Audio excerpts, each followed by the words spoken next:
안녕하세요, 여러분.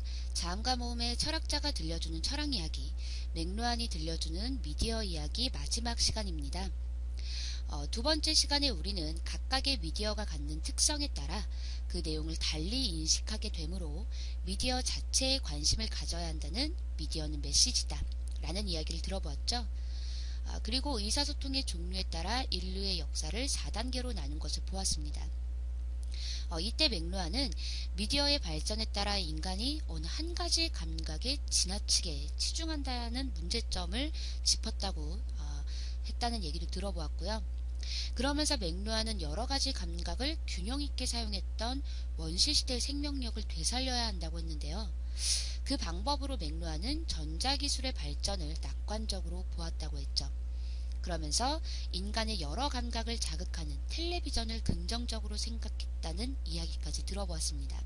그럼 이어서 이 내용에 대해 더 자세히 살펴볼게요. 맥루안이 텔레비전을 긍정적으로 생각한 이유는 텔레비전을 볼 때 사람들은 여러 감각의 자극을 받을 수 있기 때문이라고 했습니다. 기본적으로 텔레비전은 시각과 청각에 의존하지만 이 외에도 미각이나 촉각, 후각에도 자극을 준다라는 거죠.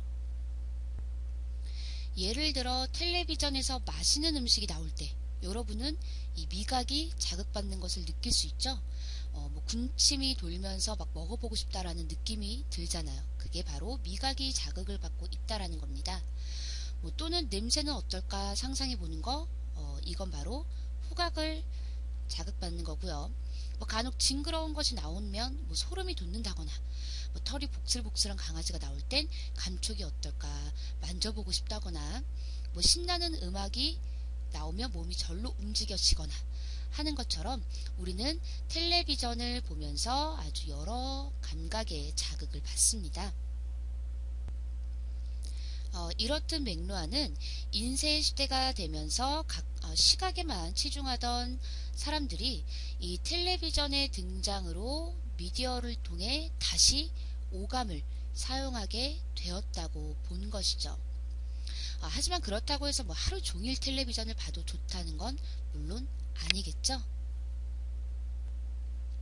맥루안은 인간의 지각구조에 지대한 영향을 미치는 이 미디어의 강력한 위력에 대해서 경고하기도 했어요. 그러니까 자제하는 마음, 또 긍정적인 방향으로 활용하려고 하는 그런 의지를 갖고 적당한 수준을 지켜야겠죠. 또한 맥루안은 이렇게 미디어를 사용하면서 우리의 감각들이 자극을 받기 때문에 미디어는 마사지다라는 말을 하기도 했답니다. 또한 맥루안은 이 미디어를 뜨거운 미디어와 차가운 미디어로 구분을 했어요. 이것은 단순히 미디어가 담고 있는 정보량에 따른 구분이 아니라 정보를 받아들이는 것에 관여하는 이 인간의 태도와 방식에 따른 구분입니다. 이 뜨거운 매체는 이미 주어진 정보를 수동적으로 받아들이게 만드는 그런 일방적인 구조를 가졌고, 차가운 매체는 이 수용자 자신이 능동적으로 정보 전달에 개입할 수 있는 구조를 가지고 있다라는 거죠. 책, 신문, 사진과 같은 인쇄물과 연설, 라디오, 영화 등은 바로 뜨거운 미디어입니다. 이런 것들은 그 안의 내용을 우리에게 일방적으로 전달하죠. 이건 그 매체 안에 이미 구체적이고 상세한 정보가 담겨 있기 때문에 굳이 수용자가 그것을 이해하기 위해서 다른 행동을 취할 필요가 없다는 그런 의미이기도 해요. 또한 이용자가 채워 넣거나 완성할 것이 없으므로 참여도가 낮은 거죠. 또한 뜨거운 미디어는 단일한 감각을 고밀도로 확장시키는 미디어예요. 예를 들어서 책이나 신문 같은 인쇄물은 시각으로 가득 차 있고, 연설, 라디오 같은 것은 청각으로, 또 영화는 시각과 청각으로 가득 차 있는 거죠. 반면 전화, 텔레비전, 만화 같은 것들은 차가운 미디어입니다. 전달되는 내용을 제대로 이해하기 위해선 우리가 직접 상상을 하거나 또는 추론을 하는 등의 행동이 필요하다는 거죠. 특히 이 전화 같은 경우 우리가 직접 행동을 취해야만 이용할 수 있는 미디어죠. 이렇듯 뜨거운 미디어는 그 안에 담은 정보에 충실하기 때문에 수용자가 참여할 여지가 적으므로 인간을 수동적으로 만든다고 맥루아는 생각했어요. 그런데 차가운 미디어는 정보에 충실하지 않기 때문에 수용자가 능동적으로 참여할 여지가 많다는 거죠. 사실 이것은 좋고 나쁘고의 문제가 아닙니다. 다만 차가운 미디어는 인간의 오감을 활용하고 또 능동성을 끄집어낸다는 장점이 있다는 거죠. 물론 책이나 신문 등도 장점은 있어요. 우리에게 정확하고 구체적인 정보를 전달해 주잖아요. 그러니까 중요한 건 이 둘을 모두 적절히 사용해야 다양한 감각의 자극을 받을 수 있다는 거예요.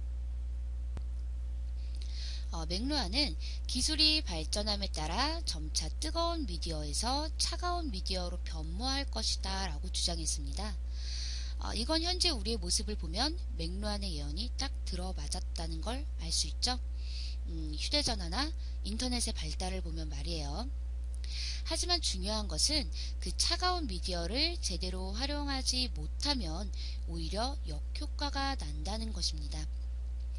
휴대전화나 인터넷 등의 차가운 미디어는 우리의 능동성을 강조한다는 장점이 있지만 인간관계를 딱딱하게 만든다거나 잘못된 정보를 퍼뜨린다거나 하는 역효과도 있잖아요.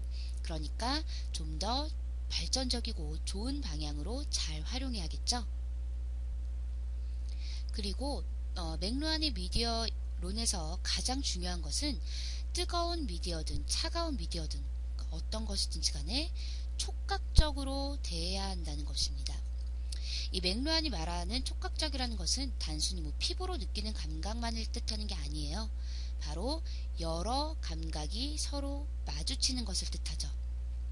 즉 여러 감각을 함께 동원한다는 것을 의미하는 겁니다. 앞에서도 여러 번 보았지만 맥루아는 어느 하나의 감각에만 치중하는 것은 바람직하지 않다고 보았어요. 여러 감각을 함께 사용할 때 우리는 좀 더 능동적으로 또 생동감 있게 사물을 인식하고 다양한 사고를 할 수 있다는 것이죠. 자, 지금까지 맥루아의 미디어 이야기를 함께 들어보았는데요. 어떠세요, 여러분? 우리는 매일매일 수도 없이 많은 미디어를 접하면서 살아가지만 그 미디어가 갖는 특성이나 서로의 차이점, 그것을 통해 얻을 수 있는 감각의 자극, 이런 것에 대해서는 크게 생각을 해보지 않았죠. 그런데 맥루아의 이야기를 듣고 난 지금은 아마 달라지셨을 겁니다. 지금 여러분이 눈으로 보고 귀로 듣고 있는 이 동영상 강의 역시 하나의 미디어라는 점 이미 여러분도 눈치채셨죠? 그럼 이런 동영상 강의는 뜨거운 미디어일까요? 차가운 미디어일까요? 인터넷을 이용한 거라는 점에서는 차가운 미디어라고 볼 수도 있겠죠. 그런데 이 강의라는 것은 대개 강의를 하는 선생님이 일방적으로 내용을 전달하는 구조죠.